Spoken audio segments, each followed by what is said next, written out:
आज दिनांक 24 जनवरी 2025 वार शुक्रवार माघ वदी दशमी श्री माणिभद्र अक्षराज की मूल जन्म स्थली, कर्म स्थली, शिक्षा स्थली, तप स्थली, आराधना स्थली, मूल मस्तक पूजन स्थली श्री केशरियानाथ माणिभद्र अक्षराज तीर्थधाम भैरवगढ़ उज्जैन से दर्शन करजो। धारेलो सौ काम सिद्ध करवा क्षो देव साचा तमे नैवेग्नो सगला विनाश करवा छौ शक्तिशाली तमे सेवे जे चरणों खरा हृदयथी तेने उपाधि नथी एवा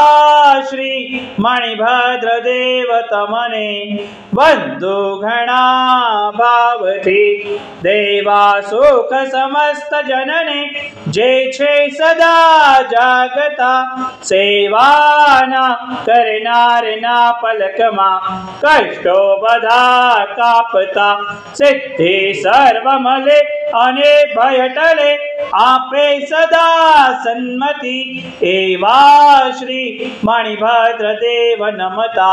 आनंद थाए अति आनंद थाए अति ओम सियाहुसनम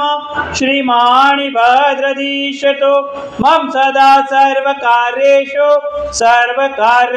सिद्धिं हे तपाक्ष नायक शासन रक्षक एकावतारी प्रत्यक्ष चमत्कारी श्री माणिभद्र अक्षराज समस्त साधु साधु भगवान श्रावक श्राविकाओं के रोगोपद्रव का नाश करना, सभी के आदि व्याधि उपाधियों का नाश करना। हे तपाक्ष नायक शासन रक्षक एकावतारी प्रत्यक्ष चमत्कारी श्री माणिभद्र अक्षराज समस्त साधु साधु भगवान श्रावक श्राविकाओं की तप आराधना साधना को सिद्ध करना, सभी की मनोवांछाओं को पूर्ण करना। बोलो श्री माणिभद्र अक्षराज की जय, उज्जैनी अक्षराज की जय, साचा देव की जय।